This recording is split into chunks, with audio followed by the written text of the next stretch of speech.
সকলকে নমস্কার জানিয়ে আজকের আমাদের সান্ধ্যকালীন এই স্মৃতি পূজা শুরু করছি। প্রতি বছরই যখনই এই ডিসেম্বর মাসটা আসে আমাদের পরিবারে এটা একটা খুব দুঃখের মাস। যদিও প্রায় 81 বছর আগে এই মানুষটির প্রয়াণ হয়েছিল, যার নাম স্বর্গত শ্রী অনিল ভট্টাচার্য, গীতিকার, সুরকার।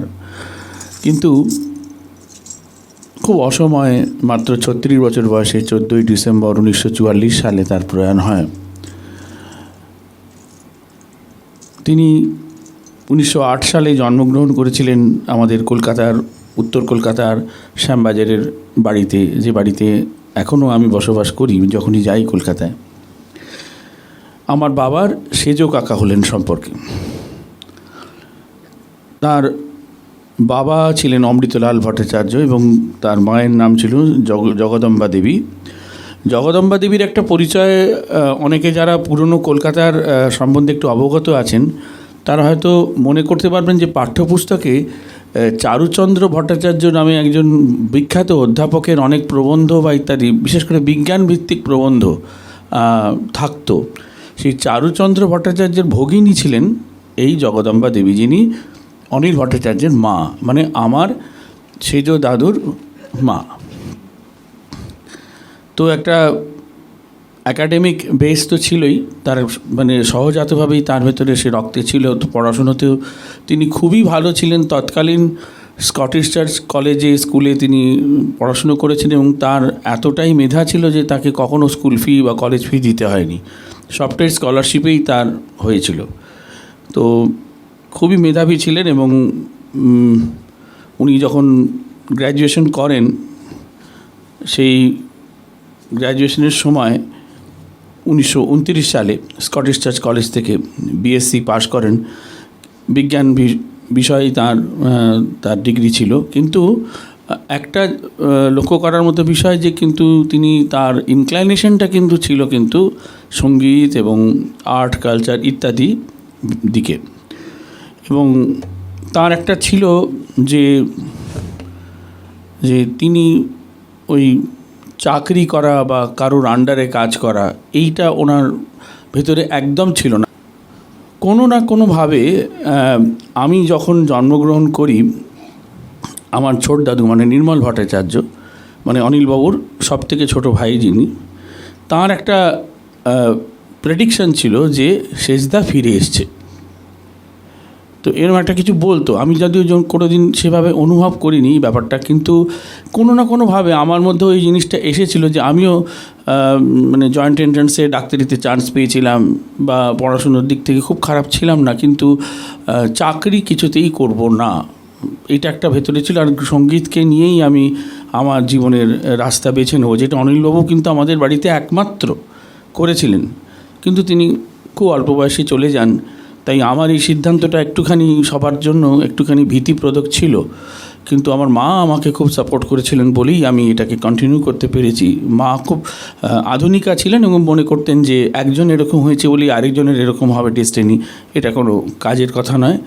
আমি মনে করি আমার ছেলে যেটা ভালো করবে সেটা ভালোই করবে।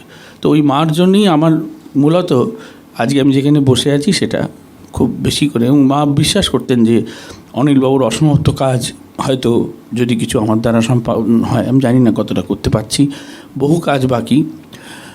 তো অনিলবাবু প্রচুর ওনার স্টুডেন্টস ছিল, প্লাস ওনার বিভিন্ন ধরনের রেকর্ডিংস, রেডিও স্টেশনের জন্য বিভিন্ন প্রজেক্ট, সেটা আকাশবাণী কলকাতা কেন্দ্র এবং ঢাকা বাংলাদেশের কেন্দ্র, বেতার কেন্দ্রের জন্য প্রচুর কাজ উনি করেছেন। এটা ওনার জীবিকায় ছিল এবং নিজে অকৃতদার ছিলেন, বিবাহ করেননি, কিন্তু সেটা ওনার নেহাতি ওনার ইচ্ছা, মানে তার কোনো বার্ডেন ছিল না। কিন্তু উনি ব্যাচেলার হয়েও খুব সাংসারিক কিন্তু ছিলেন, যার অন্য ভাইদের সংসারের বিভিন্ন যেগুলো অভাব অনটন পূরণ করা বা সেগুলোর দিকে নজর রাখা। বিশেষ করে আমার ঠাকুরদা যখন প্রয়াত হন, মানে তিনিও খুব কম বয়সেই প্রয়াত হয়েছিলেন, ওরকমই 35-36 বছর বয়সে। তো তখন আমার বাবার বাবার জন্ম তো 1930 সালে, মানে আমার বাবার যখন বোধহয় বছর দেড়েক বয়স তখন আমার ঠাকুরদাদা প্রয়াত হন, মানে ধরুন আনুমানিক 1932 সাল এরকম। তো তখন আমার সদ্য বিধবা ঠাকুমা এবং 3টি সন্তান আমার বাবা সমেত, তাদেরকে রক্ষণাবেক্ষণ বা তাদের বড় করা, তাদের স্কুল ইত্যাদি যে খরচা বিভিন্ন ব্যাপারে অনিলবাবু কিন্তু সাহায্য করতেন। এবং আরও 2 ভাই তারাও ঠিক করলেন যে তারা বিয়ে করবেন না, তারা এই সংসারটিকে তারা সঞ্জীবিত করবেন। এগুলো তখনকার দিনের অসম্ভব সব চিন্তাভাবনা ছিল, যেগুলো এখন প্রায় অবসলিট হয়ে গেছে। কিন্তু এনারা এরকম ধরনের লোক ছিলেন যারা নিজেদের জীবনের সুখ আনন্দ যে স্বাভাবিক প্রবৃত্তিগুলোকে স্যাক্রিফাইস করে তারা ভাইয়ের সংসার, ভাইয়ের স্ত্রী, ভাইয়ের সন্তান তাদেরকে মানুষ করেছেন। তো এই ধরনের মানুষদের জন্য আমরা স্মৃতি পূজা অব্যাহত রাখতে চাই। সেটা বড় করে জীবনের স্বপ্ন তো অনেক কিছু আছে, কিন্তু যতটুকু আমার বিশ্বাস, আমি একটা জিনিস বিশ্বাস করি, আমার যতটুকু সাধ্য আমি ততটুকুই করব। তারপর যদি আরও এক ধাপ ভগবান আমায় সুযোগ দেন, আমি আরও এক ধাপ ওপরে গিয়ে করব। কিন্তু যেহেতু আমি আমার জিনিসটা আমার হয়তো অর্থ সংকোচের কারণে আমি করতে পারছি না বলে বন্ধই করে দিলাম, এমন আমি করতে রাজি নই। আমার ভাবনাটা হচ্ছে শো মাস্ট গো অন।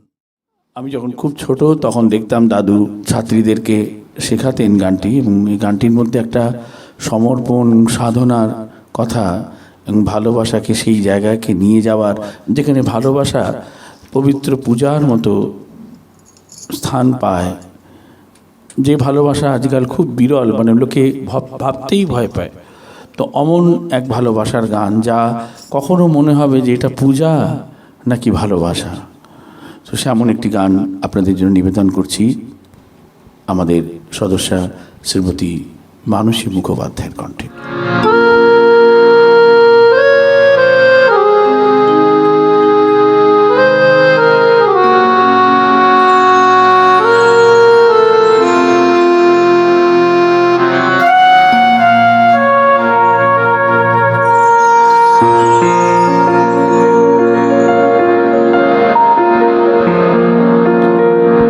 তোমারে যে চিরদিন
এটি আমাদের তরফ থেকে আপনাকে সামান্য।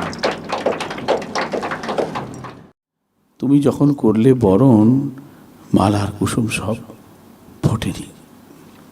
কথা অনিল ভট্টাচার্য, কত বড় কবি তার প্রমাণ এই গানটি।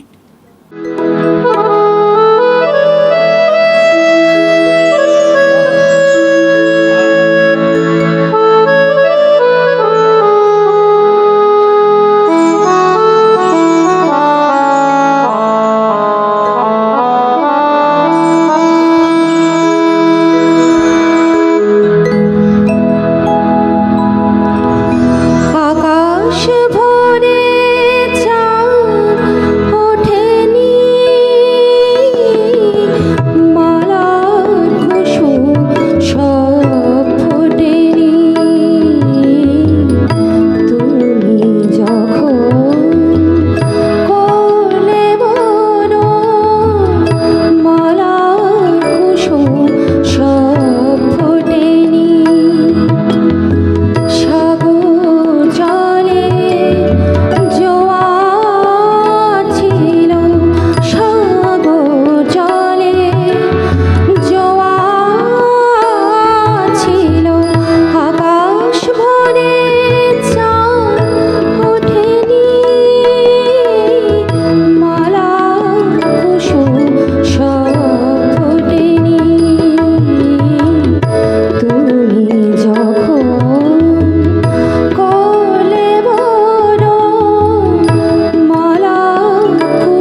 জ্বালিয়ে প্রেমের বাতি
শ্রীমতী কাবেরী দত্ত আপনাদের নিবেদন করবেন 1945 সালের গান, শ্রীমতী সুপ্রভা সরকারের গাওয়া গান, অনিল ভট্টাচার্যের কথা ও সুর মূলত।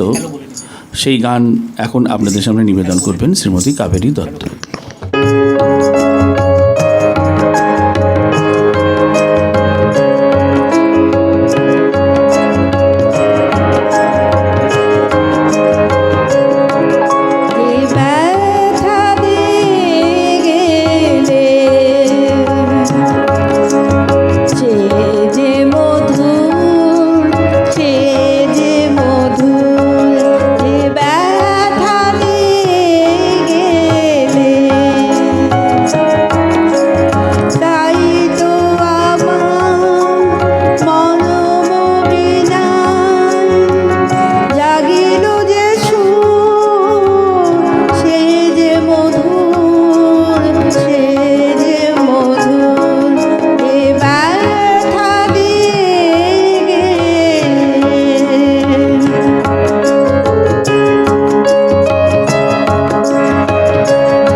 গান আমরা শুনবো যেটি অনিল ভট্টাচার্যের কথা এবং সুর, এবং তার একটি বইয়ের শীর্ষক এই গানটিকে নিয়ে তৈরি হয়েছিল।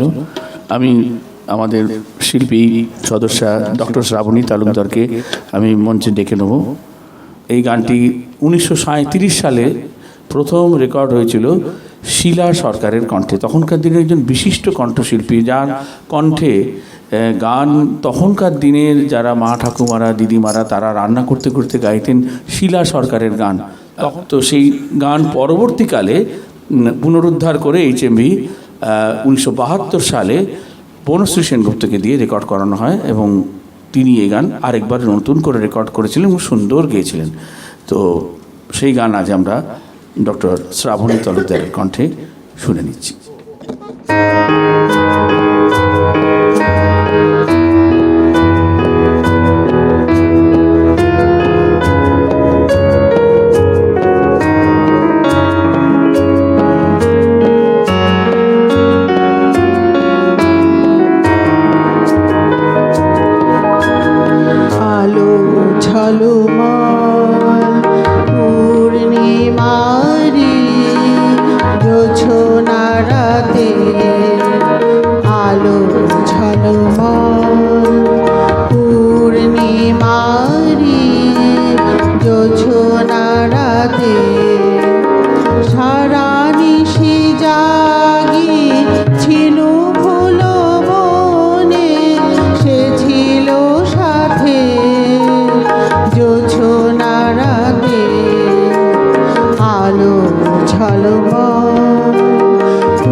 হাতখানি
গত 14ই ডিসেম্বর রবিবার রবীন্দ্র নাট্য মন্দিরে যে সঙ্গীত নাটক সারা মুম্বাই শহরে আলোড়ন তুলে দিয়েছে তা হলো আমাদেরই গুরুবোন শ্রীমতী মহুয়া রায় নিবেদিত একক অভিনয় সমৃদ্ধ করুণাময়ী মা শারদা, যার গবেষণা, স্ক্রিপ্ট রচনা, অভিনয় ও গানে ছিলেন মহুয়া রায় এককভাবে।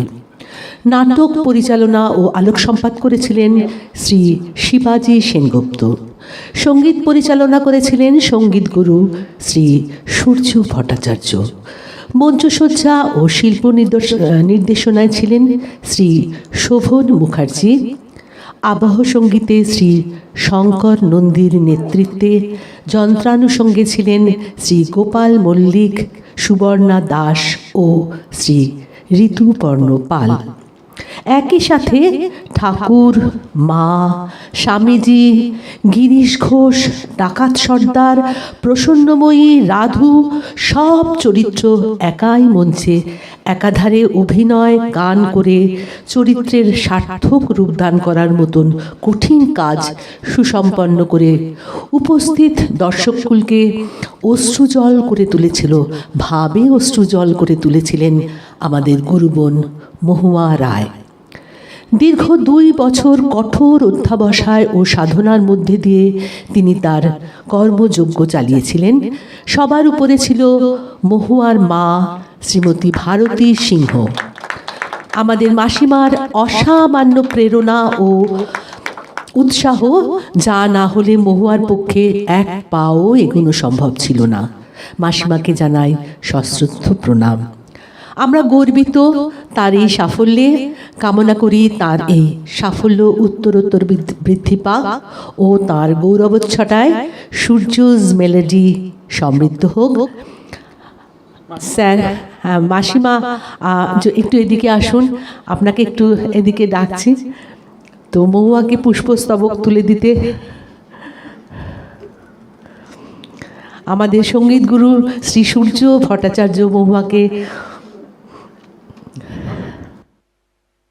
পুষ্পস্তবক তুলে দেবেন মাসিমা ও মহুয়ার হাতে।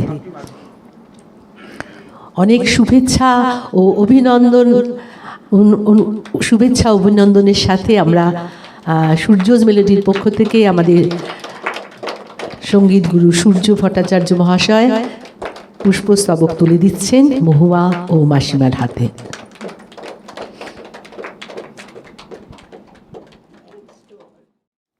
আমাদের সঙ্গীত গুরু শ্রী শ্রদ্ধেয় শ্রী সূর্য ভট্টাচার্য, যার সঙ্গীত শিক্ষা শুরু মাত্র 3 বছর বয়সে তার মা শ্রীমতী ঝর্ণা ভট্টাচার্যের কাছে, যিনি মাত্র 6 বছর বয়সে প্রথম শিশু শিল্পী হিসেবে আকাশবাণী কলকাতা কেন্দ্রে শিশু মহলে গান গেয়ে সঙ্গীত জীবনের সূচনা করেন।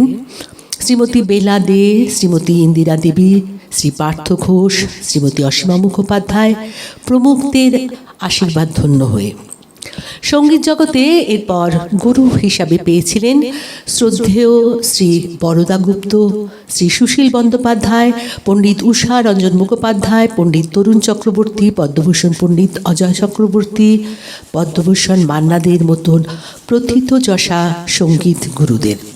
1991 সালের জুন মাসে তিনি পাকাপাকিভাবে কলকাতা থেকে এসে মুম্বাইতে নিজের সঙ্গীত যাত্রা শুরু করেন। এরপর নানান চড়াই উতরাই পার করে উনি তার সাধনার মধ্যে দিয়ে গানকে জীবনের বাঁচার একমাত্র পাথেয় করে এক বিশাল জগতে বিচরণ করে চলেছেন। কাজ করেছেন স্বনামধন্য সলিল চৌধুরী, রাহুল দেববর্মন, AR রহমানের মতো সঙ্গীত পরিচালকদের সঙ্গে।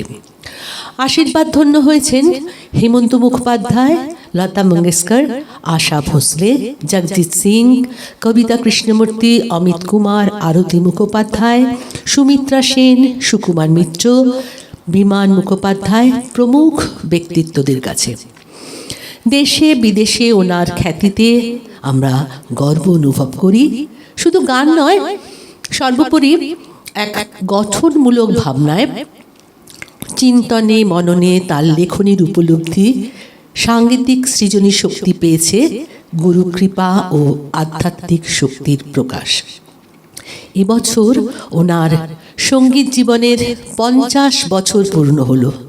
আমরা কামনা করি ওনার এই পথ চলা যাবতীয় কণ্টক উত্তীর্ণ করে পুষ্পসুগম হোক। আরও দীর্ঘদিন এই পথে উনি এগিয়ে চলুন, সঙ্গীত ও কাব্যের সেবায় সমগ্র সৃজনী বিশ্বকে সমৃদ্ধ করুন। আমি ডেকে নেব অঞ্জলি ফরিয়াদিকে। আপনি অনেক শুভেচ্ছা ও অভিনন্দন সহ স্যারকে যদি পুষ্পস্তবকটি তুলে দেন।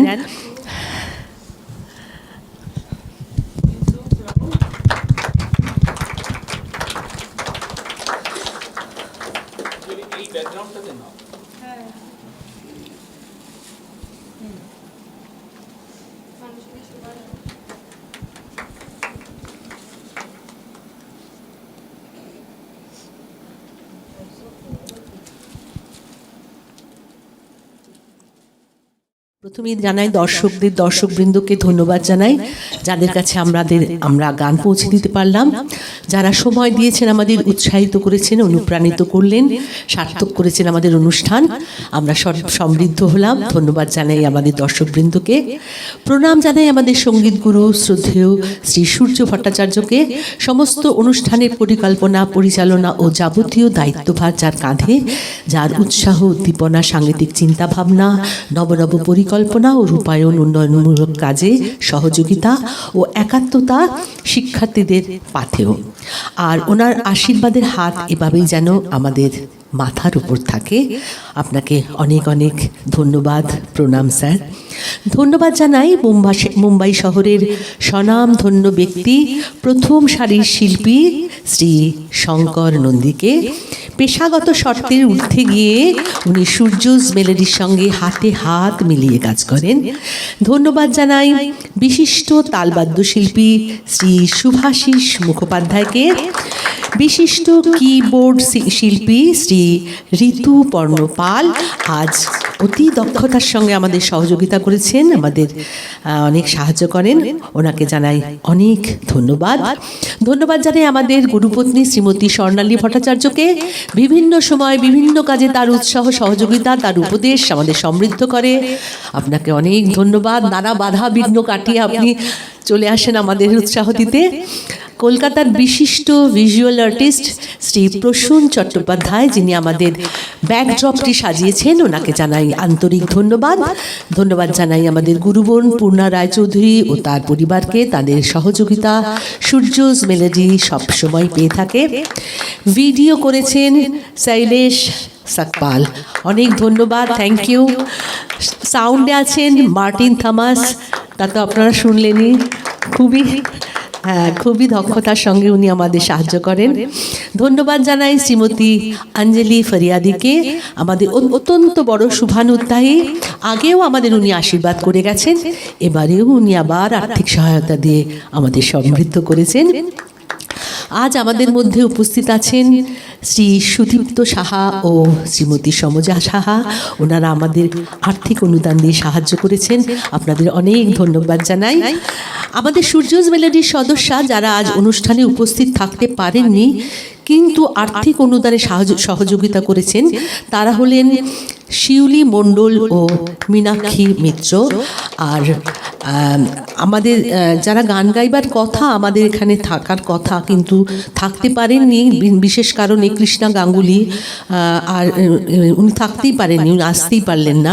আর অনুসোয়া এসেছে কিন্তু ও শারীরিক কারণে অংশগ্রহণ করতে পারেনি। আমরা খুব দুঃখিত, ওরাও খুব দুঃখিত, কিন্তু কিছু আর করার নেই।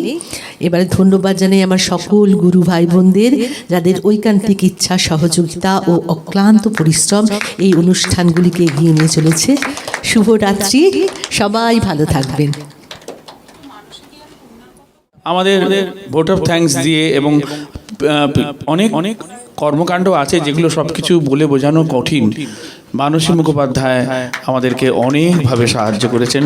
তার বয়স এবং তার শারীরিক অবস্থার কথা সরিয়ে রেখে তিনি আমাদের সঙ্গে দৌড়েছেন, আলোচনা করেছেন, মিটিং করেছেন, কাজ করেছেন। এই যে সমস্তগুলো প্রিন্ট করে নিয়ে আসা, মানে দোকান থেকে সমস্ত করে সেগুলোকে, মানে এগুলো সমস্ত কিন্তু উনি একা হাতে করেন।